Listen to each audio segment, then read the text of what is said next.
Good morning, everyone, again. If you don't know, I'm Ant from BIMA. Obviously, some of you know me, if you don't. We're here today for our amazing session with Caroline, all around how to increase your conversion rate without being too salesy. I'll now hand over to Caroline Canty, who is going to be leading the session today. She's the founder and director of Craft Coaching, and she will be doing an amazing job looking after you guys. As always with these things, if you've got any questions, there's a Q&A function at the bottom of the screen, and we'll make sure that we'll try and answer your questions as quickly as possible when the timing's right. But Caroline, if you want to lead things off, and we'll go from there. Thank you very much. Yes, I will take over. I'll just share my screen so we can get up and running. So hopefully everybody will be able to see the holding slide. Right, I'm not going to waste any time here. I'm just going to get right into it and start covering this topic, because I know that, especially this time of year, this is a really big one. Whether it is the tax year, whether it is just another quarter and it's the end of a quarter for you, anybody that already knows who I am will know that my focus of my content at the minute is all around how to close a revenue gap.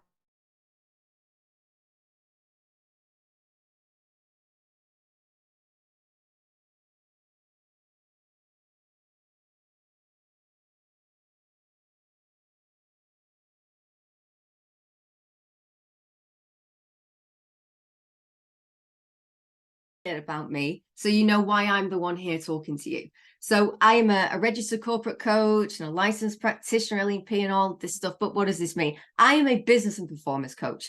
I help businesses to improve their results. Now, usually when I work one-on-one with a CEO or an MD or something like that, it means money. It means more revenue in the bank.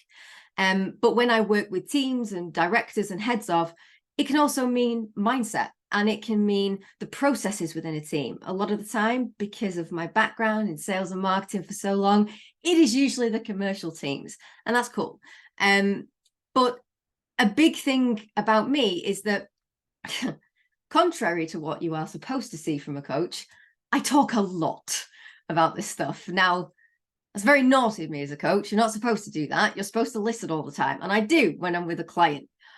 But this stuff really matters to me. And the three areas that I cover the most and that I am asked to talk about the most is sales, systems, and mindset. Because those really are the keys to success when it comes to that steady, consistent, sustainable growth. And what we see often in the digital and tech space is not that.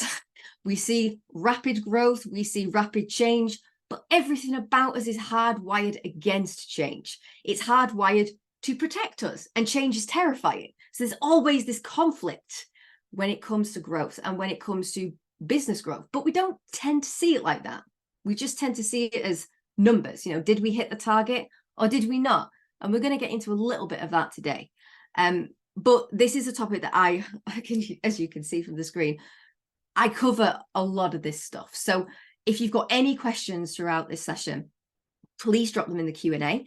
I will try to call them out as and when so that it's relevant to the area that we're talking about. But of course, there will be time at the end for Q&As as well. So don't worry about that. I'll make sure that you leave with all of your questions answered as well as I can. So who has ever felt like this? You can drop it in the chat if you want to, or you can just say it in your head. But who has ever felt like this person in the line drawing? Frustrated by long lead cycles because they just seem to be stuck in the pipeline. There's this bottleneck that happens, and you end up with these really, really long prospect cycles where you're just going round and round in a circle, paralyzed by prospect decisions. So what I mean by that is, who's ever come across a scenario where you say, well, it's in their court, I can't do anything. It's in their power to make this decision. I can't force them to. I can't force that decision. And it is so frustrating, because you also don't want to get more leads in case that project pays off, right? Disheartened by calls that go nowhere. You'll have an amazing call with a prospect, but then there's no follow through. There's no payoff. They just go, yeah, that was great. I'm going to talk to people, blah, blah, blah. And months later, nothing's happened. And they're uncertain of what to pitch and when. I actually see this a lot because many of the businesses that I work in, there's never just one service. There's a few. And how do you know what to pitch to each person? Because if you leave something out, then that could be the clincher, right? And whether they decide to work with you or not. So basically, you're totally overwhelmed by the sales side of your business, by the lead gen side of a business. Anybody that feels comfortable dropping that in the chat, please do. I'd love to know if you feel like this, but I've met too many business owners and senior directors who do. And there's a big impact to this. So some of the common conversion challenges when it comes to prospects. Number one, I don't want to ruin the conversation, you know. I don't want to be that person that ruins the vibe, that you know, I don't want to go in for the sell because it'll ruin it, you know. But then the problem is you just end up going, well, that was a nice chat. You know, that was nice. That was great. That was positive, right? I come away from it feeling like a great person, but I didn't sell anything. And now I'm in that really awkward position where I can't go back. I can't go back and try and fit the sell in a really awkward way. So it's just a nice chat. Then you also think, well, I can't just blurt out my services. There's no kind of gentle way of doing this. But then that turns into, well, it was great speaking to you. I'm going to hurry off this call now because I'm starting to sweat. My palms are sweaty and I don't know how to sell. So I'm going to just leave. Does that sound like the most useful way to end some of those calls? I've seen it so many times. Honestly, no shame associated with this at all. I'm in a position because I am external where I can call out these patterns. And honestly, I see this so much. It is completely understandable. I can't stand the hard sell. It's just not who I am, you know. I don't go in for the hard sell. I used to say this myself years ago. I don't do the hard sell. But then the impact of that is that you just say, I focus on personal branding. Yeah. If I just put enough out there, then they'll come to me. It's a risky game. Which service do I pick? So we touched on this a little bit in the last slide. When you have so many services, you get this kind of decision fatigue almost when it comes to, oh God, I have to make a call. I have to decide right now which service I'm going to go for, which one I put to them. What if it's the wrong one? So we say, there are lots of ways to work with me. And obviously the thing that we know in sales is that a confused mind never buys. It's an oversaid phrase, but it's true. A confused mind never buys. And when you throw loads of services at one person, they don't know how to work with you, so they just move on. They shut down. Because, well, there's actually a really, really clear reason as to why that is.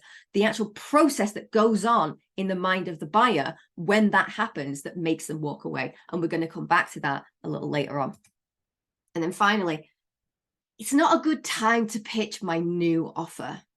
You know, I need to refine it better first. I need to be really clear in my mind. You know, I've got to get it right. It's not a good time. But then 75 years later, do you ever actually do it?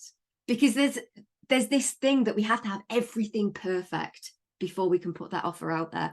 Oh, we've got to have the fancy slide deck done. Oh, we've got to have this perfect landing page done. And if you always say soon, soon, soon, soon never comes. It's always in the distance. So this has a big impact on us long term, because what we tend to think of is that all this is short term. It's just we live in this reactionary state where we think, well, I'll do better on the next call. I'll do better on the next call. But this becomes a pattern. And when that happens, that's where things like imposter syndrome develop. Because after enough rejection from people as a salesperson, huge amount of mental resilience needed to be a salesperson, because you are rejected constantly. And if that goes on and you don't actually look at the data, you don't look at what's happening, then that's where it lives and where it grows and where it develops is, I just can't sell.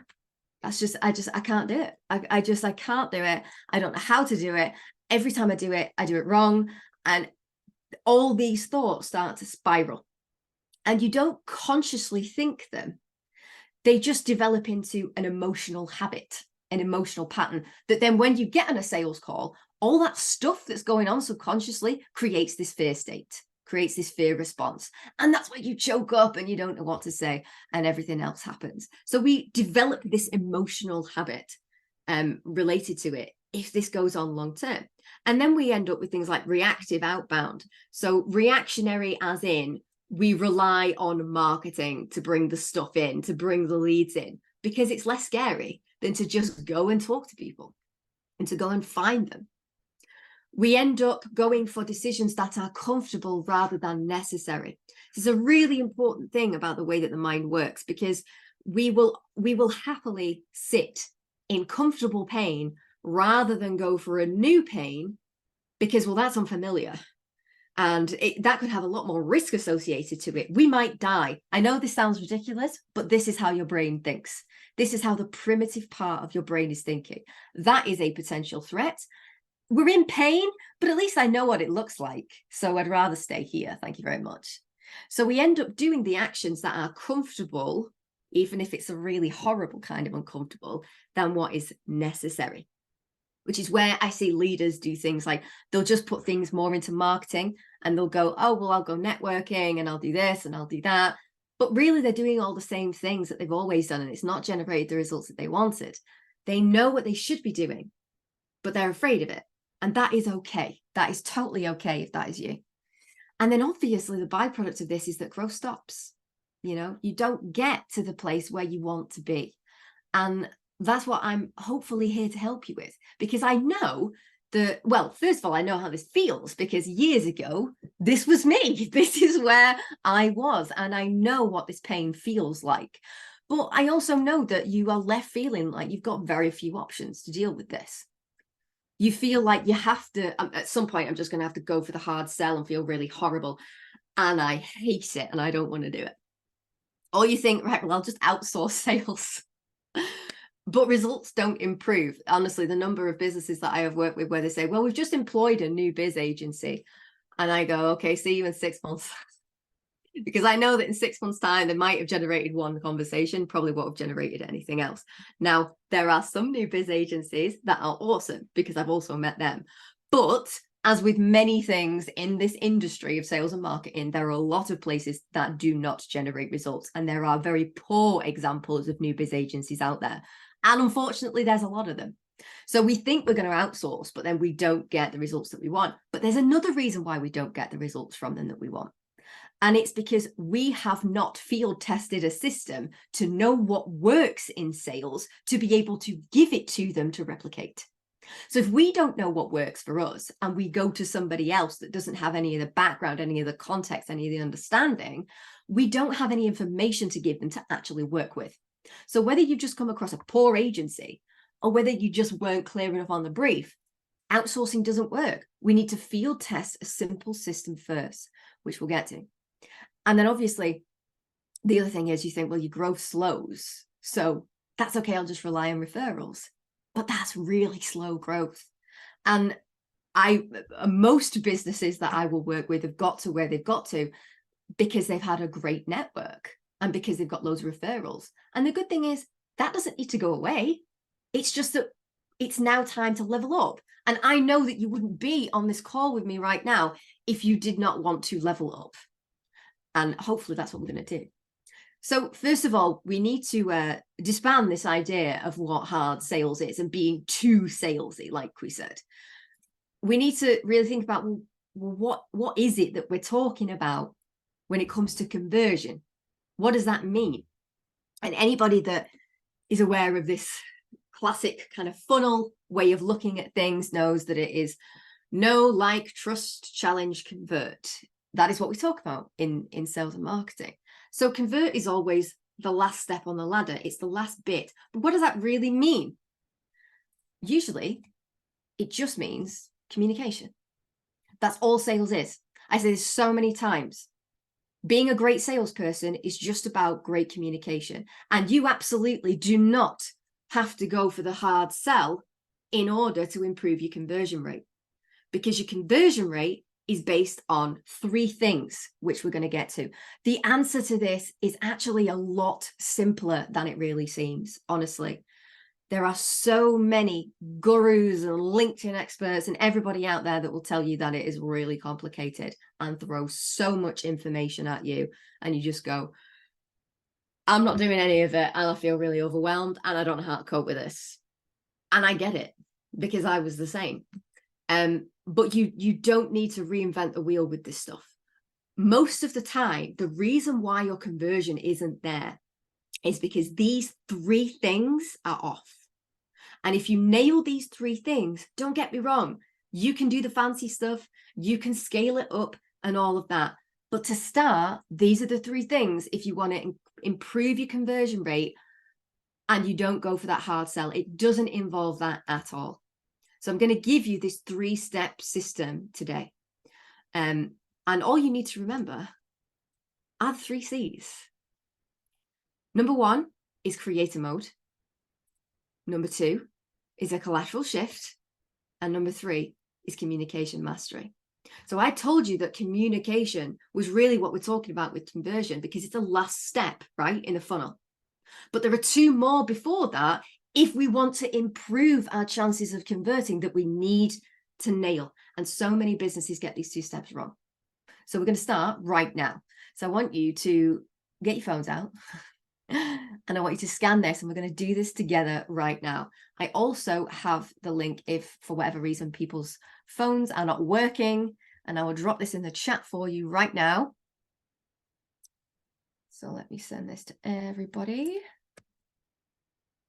So if you click through on there, you should see a page that looks like that. And I'm going to walk you through these. And also, I will say that there is an added bonus to filling this out and doing this exercise with me. So not only will it start to work you through this very first step of entering creator mode, but the other thing it will do is enter you into a prize draw so you can win a free coaching session with me, a free sales session, 60 minutes where I coach you to improve your sales and conversion performance. So there's an added bonus there as well for everybody on this call. This is not available to anybody watching the replay. Only the people that signed up on this call can go with this. So what we should have, and I'm going to just walk through these questions with you. The first one is, which prospect objection frustrates you the most? So objections are tricky. They're the very last stage of conversion. Which one frustrates you the most? Then which of those problems below as step 2 resonates with you the strongest? Is it that a lot of your sales calls go nowhere? Think of that person that I talked about on the first slide. Which one of these headaches is your major issue? Is it that your messaging doesn't ever seem to land? Is it that you have more than one service and you don't know what to pitch, like we talked about? Whichever one it is, that is okay.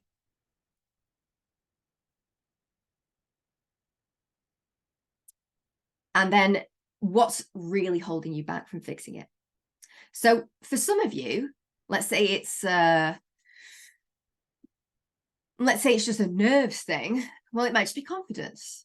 Now that's difficult to deal with, but that's okay. Put confidence. What about the person that struggles with, I don't know which one to pick? Well, what's really holding you back from it? Is it clarity on your service offer? Be really, really clear with yourself here about what it is. Is it knowing the right thing to say? Whatever it is, that is okay. And then this is a really important question. In 6 months' time, how would you like to think, feel, or act when having these conversations? What does success look like?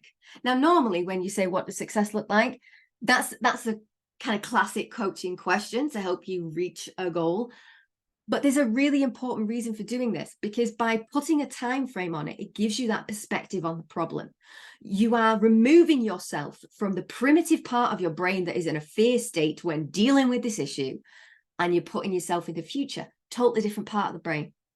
It's more creative, it is more future focused, and it will help you deal with the problem, because it's like the future you looking back and saying, well, that's how I'd like to remember myself. That's how I would like to act. That's how I'd like to think when having those conversations. And that is a much easier way of dealing with something that feels quite intangible. you know, because when you're just in a fear state, you can't really process it properly. And then finally, all right, so now we've got a clear idea of what you actually want to be and how you actually want to think and act and perform and behave. So what's the first step that you could take? What's that 1%? And usually that the idea that I get here is, well, I don't know what to do. Like, how can I take one step forward? Okay, well, if you could, what would it look like? But I can't. If you could, what would it look like? Do not let yourself back down from this question, because this is the primitive part of your brain that is trying to run away. And we're not going to let it win. We're going to deal with it. And we're going to do this. Okay. And then obviously the last step is, if you pop your email in and finish it off, then you will enter into the prize draw if you would like to win a free coaching session with me. Now, when you've done that, come back to me.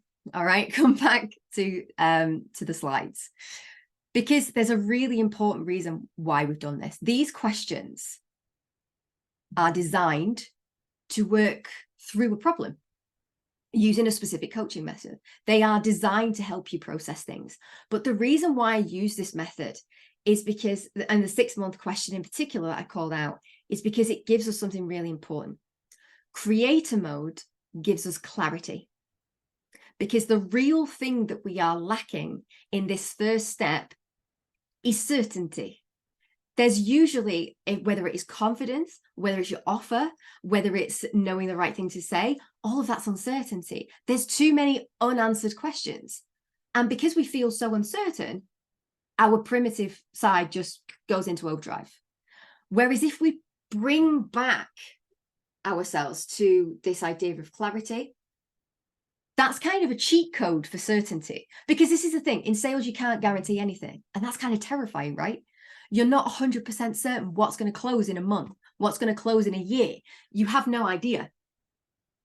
But a cheat code for certainty is clarity. So I love this quote from Earl Nightingale, which, if any of you are into the personal development space, will know is one of the absolute godfathers of this space. And one of the things he says is, instead of competing, all we have to do is create. And for me, it starts with, in order to take control of that conversion stage, which is often communication, in order to take control of some of those difficult conversations, those objections, the first step is always to get out of fear mode and to put ourselves in a mind of creation. And the best way is always that question of, what does success look like? But hopefully making it a little bit more tailored, a little bit more specific around that 6-month question is going to give you the extra leap that you need. But instead of competing, all we need to do is create. We don't need to worry about what competitors are doing. We don't need to worry about any of that. All we have to do is focus on, first, getting our mindset out of the primitive side and into creator mode. We have to think creatively. How can I deal with this problem? And perspective is the way to do that. Okay. Next thing is the collateral shift that I was talking about. Now, I love this slide because now we're getting into the hard detail. Now we're getting into the real nitty-gritty of sales and marketing and what people often do wrong. So clarity eliminates uncertainty for us, yeah? But the right kind of content brings certainty to the customer, because that last stage of conversion is all about trust. That's what it is. When a client signs with us, they're saying, I trust you. And how do we do that in the most effective way? Well, often we worry about the call, we worry about the conversion point, but we can help ourselves out way earlier if we're doing the right things. Now, there is so much when it comes to content. There is so much out there telling you to do this and do that and do the other. And there are always new platforms saying, you need to get on this, you need to do this, we need to innovate this. And it's exhausting. But if all you want is to bring this right back to its simplest form, these are the things we need to talk about. Because most of the time, people put a lot of their sales energy into the wrong thing, which is usually marketing. But your marketing should be a support net. It should be your backup. It should be the thing that supports you when you get onto those calls. So what we actually need to do is switch what we think. We need to shift how we think of collateral to being something that supports sales rather than something that brings in the lead specifically. The content is there to educate the customer, to get them to know us, to like us, to trust us enough so that we can get them on a webinar or a call and challenge them. So it should work for you. Anything you put out should do a job. And if you don't have the resource, because a lot of businesses are tight on resource for whatever reason, whatever size of team, if you don't have the resource, then these are the things you focus on. Because I promise you, I have sold plenty of high ticket B2B packages with these things only. So know, like, trust, challenge, convert. Remember that from earlier. When we talk about conversion, the problem isn't the knowing and liking at that point. It's the trust and the challenge in those beliefs. But people get stuck here. So the first thing you need, we're bringing this back, is clarity on your service, customer, and value. So for anybody that struggles with, I have too many things to offer, I have, I don't know how to bring it up, I don't know, all of that stuff, we need certainty for us and we need certainty for the customer. Because to be perfectly honest with you, you should not be getting on a call with a customer, like, to potentially close them, if all this stuff isn't done ahead of time, if you haven't educated them. If they don't know, like, and a little bit of trust you, you shouldn't even be getting on a call. They're not qualified enough. So if we get clear on the service, the customer, and the value, that's all we need in the beginning, because that tidies up all the issues and objections that we have at the conversion stage, and it makes any content we put out incredibly specific. Because the next thing is, when we get clarity on that, we produce content that provides certainty. We speak directly to the primitive part of our customer's brain that is skeptical. They're all the way back here. They're skeptical. They don't want to come towards you. They don't want to be sold at. And what we got to do is help them come towards you by trusting you that little bit more, that little bit more. So the key content that provides certainty is what I call pod content: pain, outcome, and delivery. If you forget everything else about, we need to get blogs up, we need to do this, we need to do that, we need to do that, the other. If you just put content out that focuses on the pain point of the customer, the outcome that your solution provides, and anything around delivery, so a previous client, what it's like to work with you, what the average project looks like, that kind of thing, that is all you need. If you only focus your content on that, it will tidy things up at conversion stage way, way, way easier, because you're eliminating a lot of objections before they get to you. Oh, well, I'm not sure what the average project would look like. You can do a piece of content on that. I'm not sure the time that it would take. You can do a piece of content on that. If you focus on pain, outcome, and delivery, that is all you need. And then how we do that with the point just above that on clarity, well, if you know what your service is really clear, then you can do delivery content. If you know who your customer is, you can do pain and outcome content. If you are really clear on the value and you feel certain in your gut that what you're producing is awesome for the money, then that fear on the call of delivery is alleviated almost entirely. So then what kind of content can you produce? Well, if you stick to pain, outcome, and delivery on things like LinkedIn and doing posts, I would focus any limited resource you have on developing case studies. Let's say you have 3 services and you have 3 different buyers, then all you need is 1 case study each for those. You don't need to reinvent the wheel. Anything above that, just do testimonials. So if you just create 3 really strong ones, 1 for each service, or if you've only got 1 service, 1 or 2 case studies is all you need. And then you create objection posts, you've nailed it. And an objection post is quite simply, think of all the objections that you've ever had and sit down and write a post based on each one of those. So I don't have time right now. That can really easily be alleviated in that final call stage by setting up the call properly. For example, a sentence like, if you've done HQQs in any depth, why now? Why are we having this conversation now? What's driving you towards an action now? Because then later on, if they come up with that objection, you just remind them of what they said. But there's a trick to that, which I'm going to come back to. And then finally, an FAQ outbound system with an offer sheet. Now, I don't mean frequently asked questions. I mean frequent, active, and qualified outbound activity. Because a lot of people will just kind of scattergun outbound. And that's not where really good results come from, because if you have a scattergun approach, you'll get scattergun results. But if it's highly tailored, if you are consistent, if you give consistent effort, you will get consistent results. If you are proactive, you're more likely to get something back.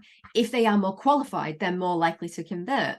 So rather than going for cold outbound, which feels really horrible, we just want to go for the people that engage with our stuff the most, the people that frequently come towards us in some way, even if it's liking posts on LinkedIn or downloading a lead magnet, whatever it happens to be. We proactively go towards them. They might take one tiny step towards us. We need to take 3 towards them. It isn't enough to just say, oh, great, they liked this post, maybe they'll be good in future. No, we need to take a step towards them, because people are nervous about doing that. They're definitely nervous. They don't trust us enough yet. But if we go towards them, we'll cut down that lead cycle time. So again, you shouldn't be getting on a call with somebody off the back of really any sort of cold outreach, then immediate cold outreach. They are not qualified enough, because cold, you don't know what their problems are. You don't know them enough. I advocate for frequent, active, and qualified outbound. So rather than going cold, they're already a little bit warmed up, and your resource is put towards prospects that are already kind of lukewarm. We're not going in cold. And it's also a lot less terrifying for people. And then all you need is an offer sheet. You don't need a ridiculously fancy website or a perfect slide deck, any of that stuff. You don't need the hard sell. You just need an offer sheet, which if you've done step 1, which is that clarity on service and value, it's just that can be a Google Doc. It can be a Word doc, something that you share with them after the call that brings everything together. You don't need to immediately go in with a beautifully crafted slide deck, because then we get stuck in the nitty gritty of creating the damn thing, and it never happens because it's exhausting. And then you have to give it to a designer, and then you're waiting even longer. Don't need it. We have to think, again, creator mode. How can we proactively get around that problem? And then we shift the focus of our collateral. Clarity on the service, customer, and value, content that provides certainty, which builds trust, and then a frequent, active, qualified outbound system with an offer sheet. You don't need anything else on top of that. And then finally, getting into my favorite bit, communication, because what we've just been doing is tidying up the pipeline process. So we're setting ourselves up for better success by streamlining the outbound that we do, streamlining the content that we do, so it's far more qualified. And now we get into that final conversion stage. Now we've actually helped ourselves increase our chances of conversion. But this is where the fun bit starts. So once they're on a call, what if they're not how you thought?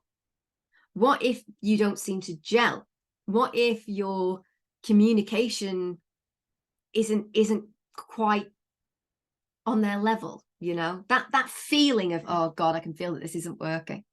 And this is where I introduce an adaptive communication tool to help you switch your approach in the moment, okay? Because we need to give ourselves flexibility.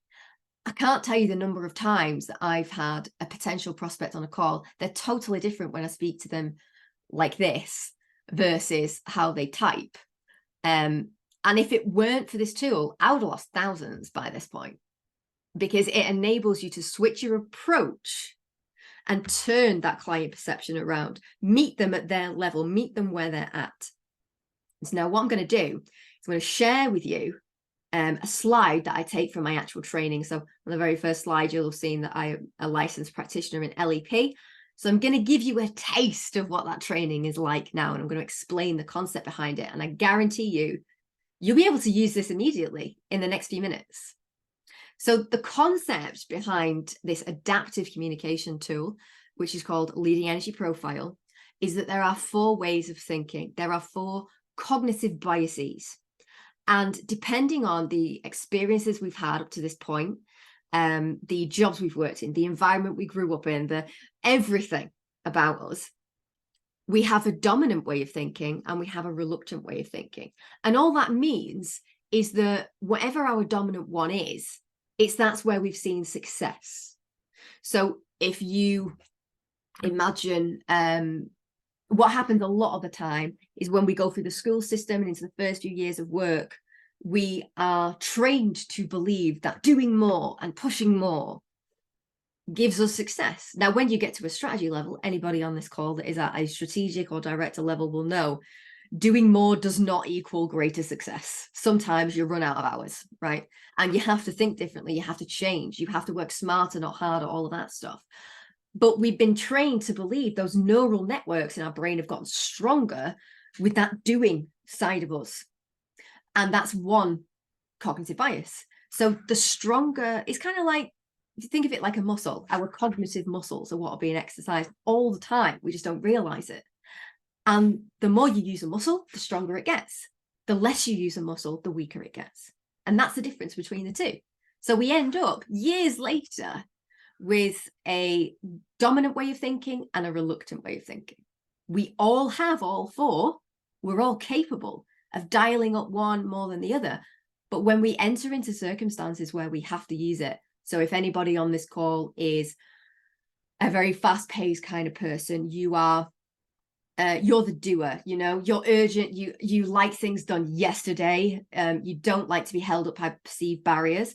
How many of those people on this call do you think would be frustrated when they get on a call with somebody that is very analytical and very internalizes everything and shuts down a lot?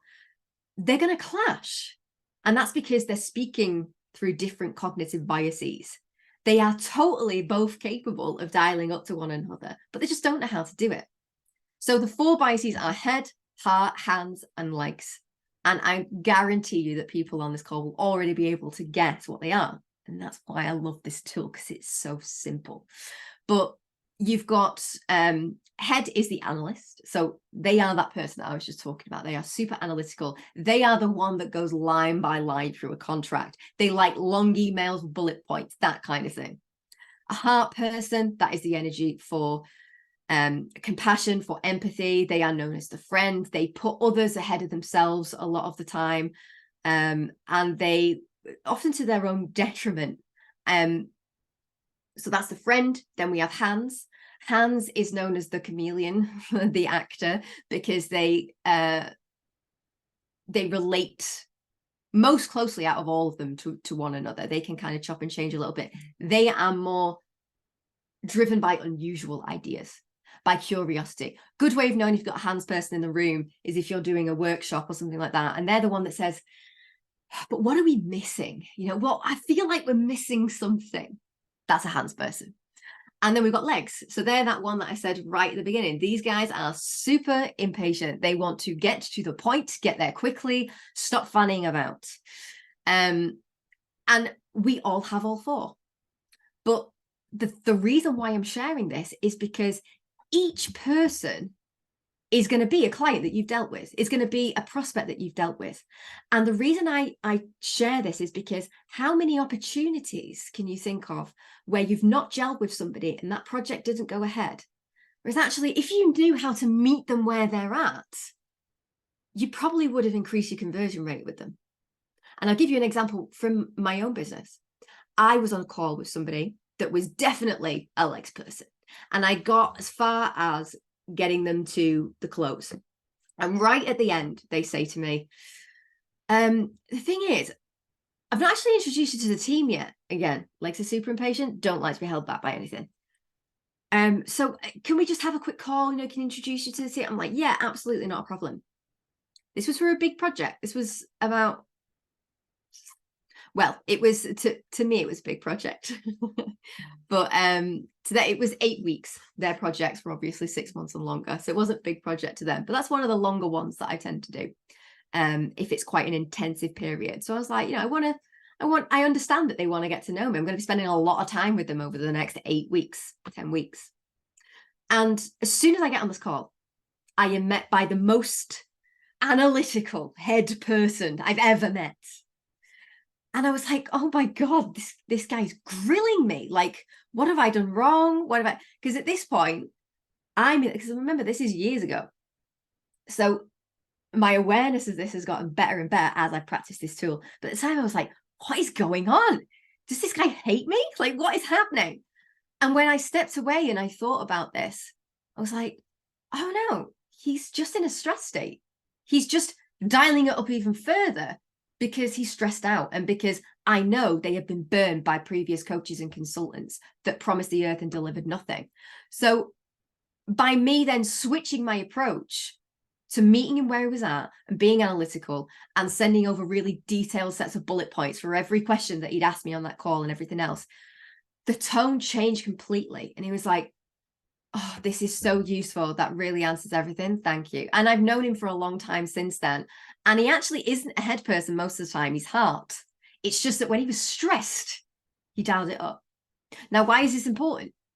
Because when we enter into a sales conversation, we are stressed, but the prospect most definitely is. They dial into a specific way of dealing with a stressful situation, talking to somebody that they don't know. They are probably going to be skeptical when they get on that call because they know they're going to be sold to. They're waiting for it. They're braced for it. And if we know this before we get on the call, and we know that we can look for the analyst, the friend, somebody that puts other people ahead of themselves, so they value the team more, somebody that is hands, so are they wondering what's different about it? If they say, we've been looking for something different, you're probably looking at a hands person. And if they're super impatient and they are short sentences, look at the communication you've had with them up to that point. Look at the messages that they've sent you in LinkedIn or on email. How long or short are they? What's the focus of it? Are they the analyst? Are they the friend? Are they that chameleon, that actor? Or are they that doer, that legs person?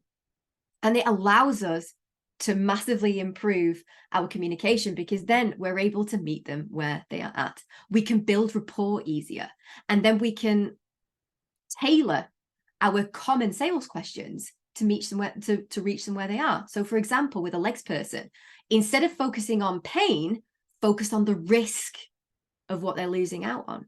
Yeah. Or if it is a heart person and you want to set the next step up, my God, I cannot talk today. With a heart person, say something like, I know you'll want to speak to the team, but what's the best way of moving forward for everybody?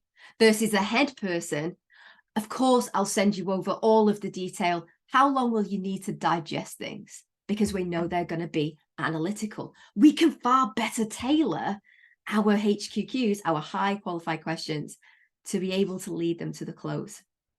Now, I know that this has been a lot of information, so I just want to recap this for everybody.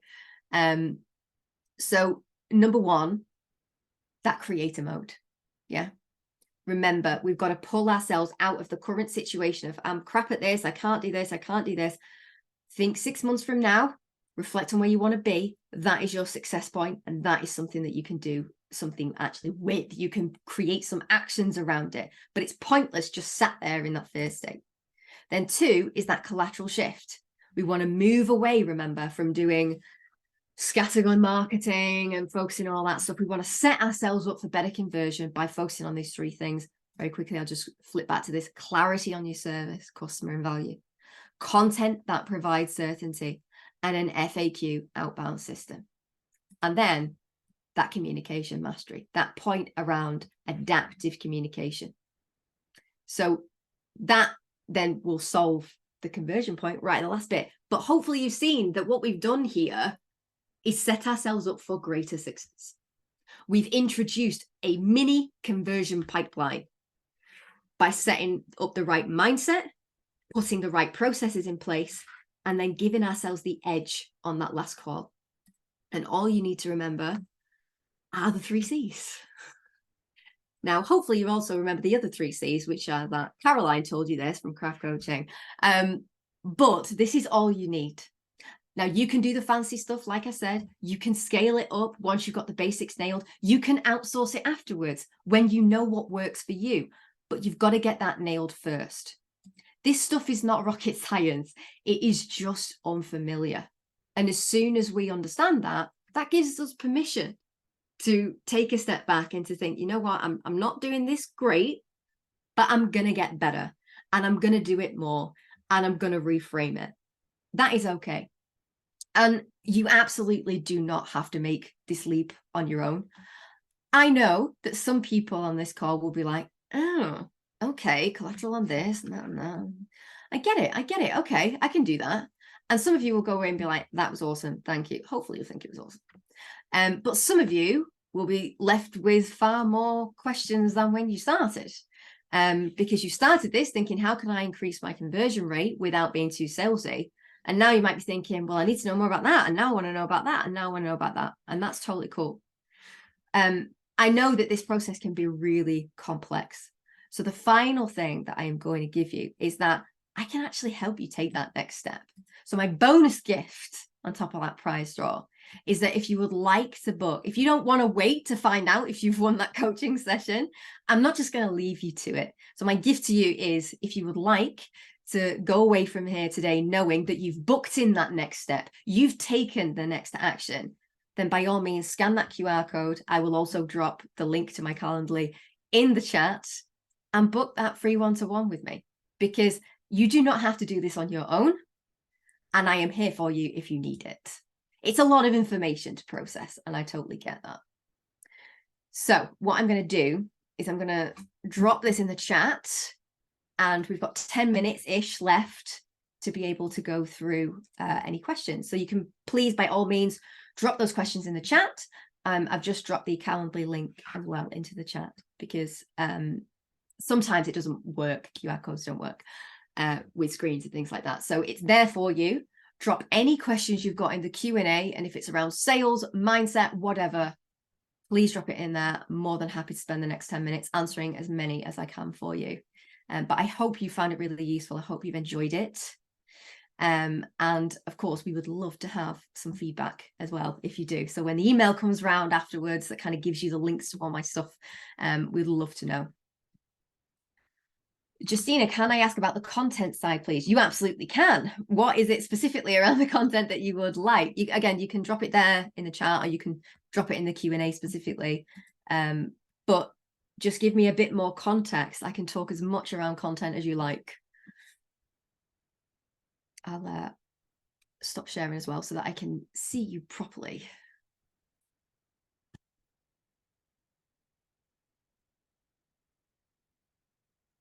How can you ensure you are picking up those points without being sales? I think you mean salesy. So you mean in the content, how do you create content that doesn't feel like you're being sold to? Yes. Okay, awesome. By focusing on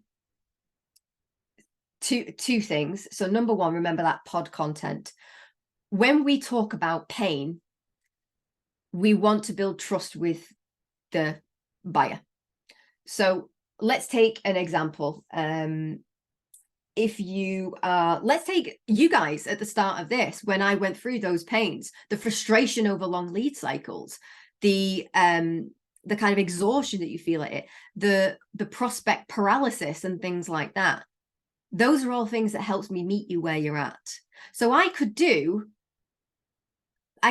build out all of those pains as much as I want, maybe write 10 pains down, and then create my answer to that. If that was a prospect that was talking about that pain to me, what would my response be?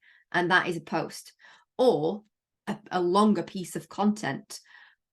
Content that is longer form, like a blog, for example, they tend to be overdone. There tends to be just, oh, we need to get one blog up a week and nobody really knows why. Every piece of content you put out should do a job for you. Like I said, it should support sales. So that's why I always strip it back to pod content. If you focus on the pain, all you're doing is resonating with the customer. That's about trust building. You don't need to sell. Your call to action on that could simply be a question asking to your audience, like, is this something you've experienced? What's your major gripe with this? Just engage with them. Pain content is awesome for engagement because it gets them to open up to you. Outcome is where you could lean slightly more salesy but it follows the same process. What are all the outcomes that you deliver for a client? What's the value? And don't talk about outcomes as in features, as in my package, I deliver all these things, because I don't work with a personal trainer because I want to do 3 sessions a week and blah, blah, blah. I do it for the outcome, for the result that I generate. So outcome focused content is also always going to be really good. And if you're not sure, again, really good for engagement.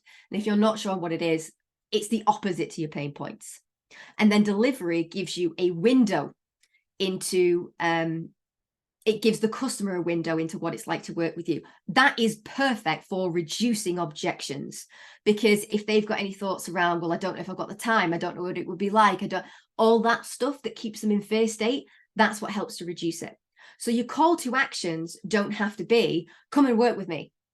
But the split that I would recommend, let's say you're posting once a week and you want to know what's the split of sales content, I would say over the course of a week, only 1 post really needs to be about sales, because the others can just be about engagement and developing that connection with buyers and that trust.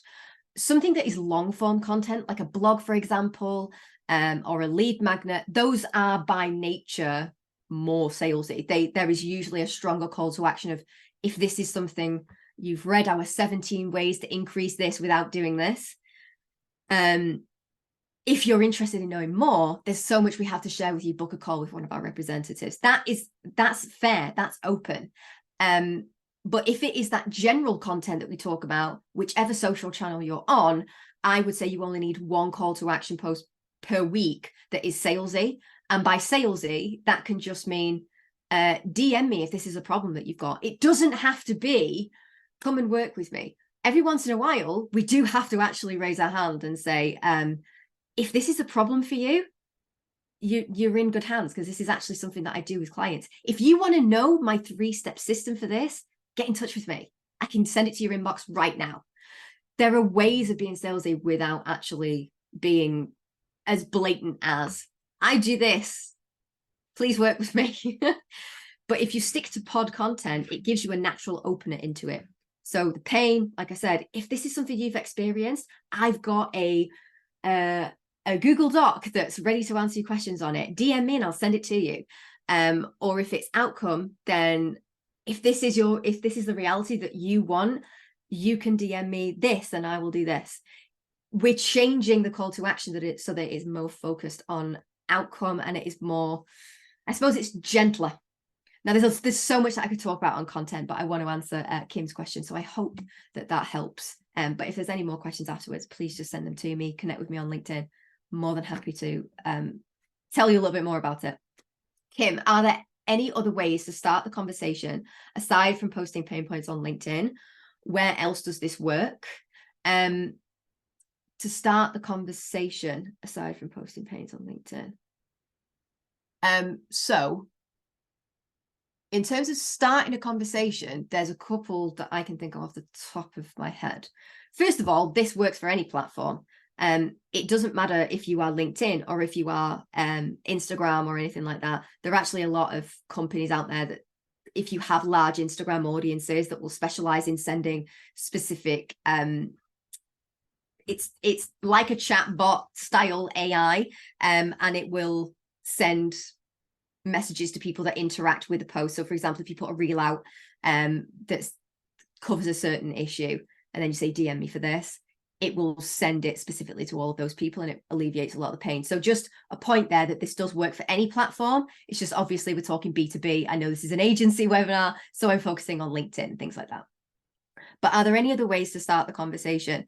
I would say, so in my own thing, for example, I am going to be launching a YouTube channel and a podcast to do exactly that, to start the conversation in a completely different way. Because my Spotify, I always say Spotify because that's where I listen to stuff, but my podcast, which will be everywhere, is going to give coaching exercises. That's a totally different way of starting the conversation, but it's still helping them solve a problem right there and then. But YouTube is more exploratory. They're going to be longer form. They're going to really deep dive into certain mindset areas. And that will lead through to more of an email list builder, which is like, say, I do a video that deep dives into imposter syndrome and where it feels and all that sort of the depth of that, then I will lead them through to something that says, if you want to start tackling it now, you can download this here. So it doesn't matter which platform, but I would say other ways of starting the conversation are literally just leading them to downloading things or signing up to things. So conversation starters, aka top of funnel. Yeah, I would say so. But yeah, the important point there is that it can be across any platform. It does not have to be specific to one. And I would say that a conversion starter would be, if it is not just talking about pain and outcome, it's a long form piece of content that leads to a download to an email list, to something that still gives value. And then you can go through those names afterwards and pick out the ones that you think are going to be the most relevant, the most useful to have a conversation with. And you're streamlining the pipeline a lot more than just immediately going back to everybody. And it could take a lot of time and resource. I hope that helps. I know we've gone over by 1 minute, but if you have any more questions afterwards, you are more than welcome to add me on LinkedIn, or like I say, book a call. That is totally there for the people that attended live. So please do, if you think it would be useful for you. I hope you've enjoyed it. Oh, good. I'm glad you enjoyed it, Justina. Thank you. And yeah, if you want to follow me, if you want to book a call with me, whatever, I would love to see you there. Otherwise, have a great rest of the week. Thank you so much for being here.